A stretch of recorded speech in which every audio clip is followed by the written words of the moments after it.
every one of those things out there is still a sign.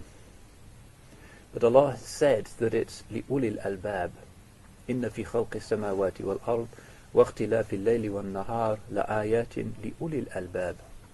In the way the heavens and the earth have been created, and the succession of night and day are signs for, wait for it, not highly intelligent Cambridge postgraduate researchers, but ulul albab, people of lub. And lub means something intrinsic. It's the core. It's like a seed, something that contains potential within itself. And that's not really intelligence. You can be not very bright, or you can be a young child and still have a lot of wisdom in terms of your ability to know that that which is out there means more than it just seems to mean.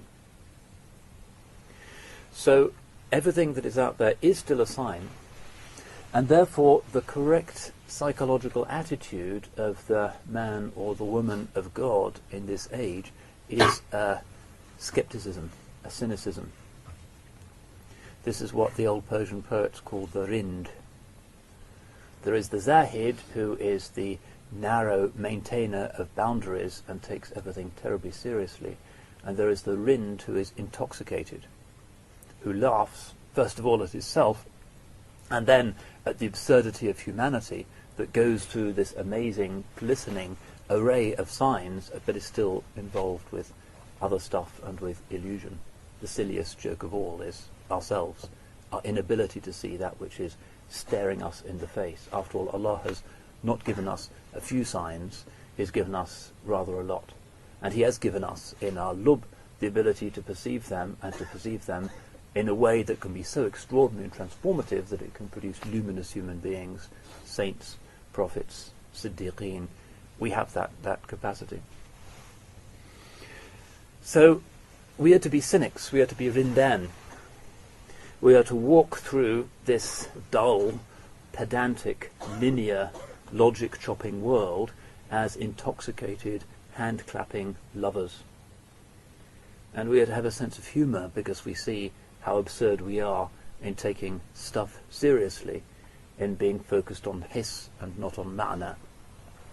Like the man who is the biology student or the medic, and he sees the face of his betrothed or his beloved, and all he can think about is how the veins work and the capillaries and the bone structure, and doesn't see the meaning, the beauty itself. And that's the condition of the modern man. We are so linear and exteriorized in our capacity to analyze stuff that we can never see meaning. We can never see beyond the surface, except insofar as the fitra can never be completely suffocated.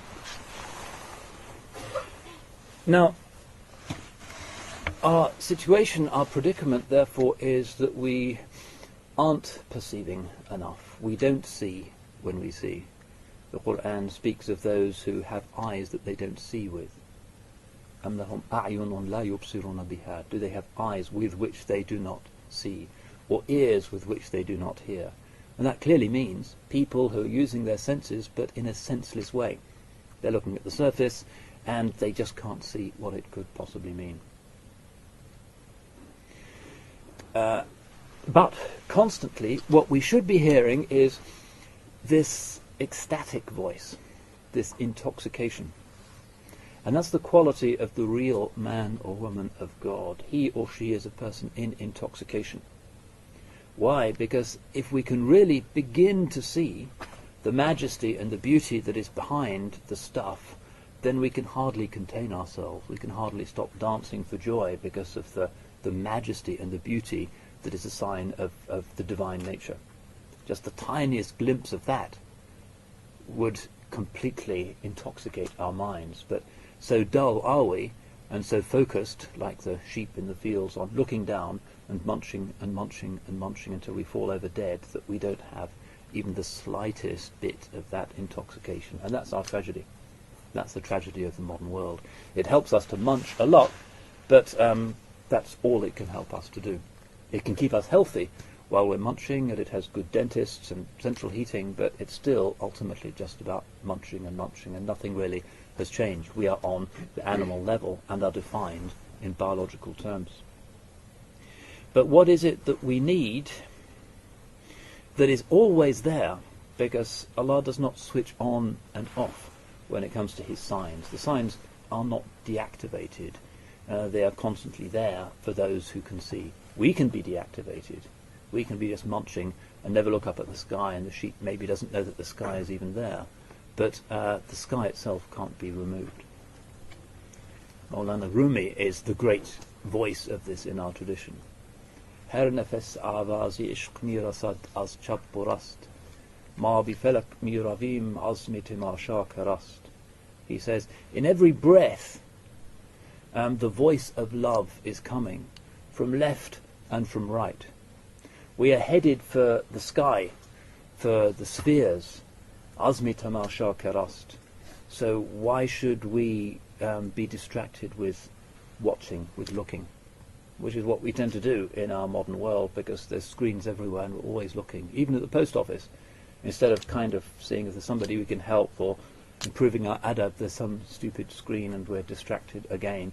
On aeroplanes, increasingly there is the screen distracting us from the waqt, from the moment. But Rumi says, Azmi tamasha karast. If you're headed for the skies, why be preoccupied with the screen? If you were really spiritually in an aeroplane and really journeying, you'd be interested in that. You wouldn't be interested in the little screen and the movies. Azmi tamasha karast, that's precisely that. But unfortunately we are in that illusory world. And one of the tricks that technology plays on us is that we've already created a dunya that is illusion, because we look at it as though it were to be taken seriously at face value, although we know intuitively it can't have produced itself and it can't be what it seems to be. But then through the mass media we create a second level of illusion, so we create illusions about our illusion, in which case we're completely lost in a web of fantasy.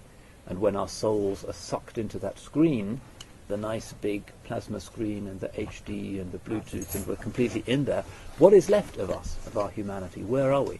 The body is kind of quiescent, comatose, a couch potato, nothing more than a potato. And where is the response to the Avazi Ashq, to the voice of love? Where is the adab? Where is the integration of body, mind and spirit? Said we're just slumped out, maybe with some popcorn, and maybe we know when we need to go to the bathroom, but basically we're dead. We're not there any longer, and whoever is making money out of the film has possessed us like a demon, reached into us and taken us. We really are taken in that situation. And that increasingly is the situation of modernity, because technology does give us this magical power to distract each other. And a lot of people make money out of it, because the more distracted we are, the less we think about meaning, the more people can get us to be interested in buying stuff, and everybody profits. Illusion makes money. Reality makes us think about things that are intangible, that nobody can make money out of. If we're really dangerous people, if we're really cynics, if we're really rindan in that sense, we may not really be interested in buying stuff at all, unless we're hungry or our children are hungry. We may go through the shopping centre laughing our head off, or crying, because what a misunderstanding. And that's not really what the structures of the modern world want us to be or do, because how can you tax such people?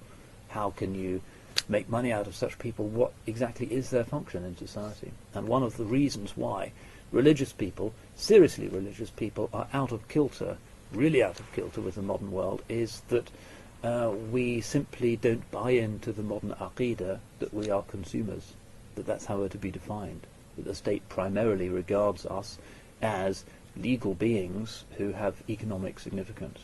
Instead we say, well, we're subjects of the state, but really, we're heading for the skies, and the modern world can't deal with that and collapses. It goes into a tailspin, confusion, because this is not the way anybody has talked here for several hundred years, ever since, who knows, William Blake, the Cambridge Platonist. You have to go back a long way beyond Victorian moralizing puritanical religion before you come to the real ishq, the real love, the real passion, and the amused cynicism about dunya that is the sign of real religion, rather than just nicely going through the motions and obeying distant commandments. So that has to be the condition of the modern believer, and I think it's important to think about this, because we know as Muslims that we are kind of increasingly stretched. On the one hand, we have to have a relationship with the modern reality. We have passports, bank accounts, we are part of the infrastructure of the material modern world. However, in terms of meaning, we're stretched in a very different direction, which is ultimately the direction, the noble image of Ahsani Taqweem, which is sketched out for us by the Qur'an.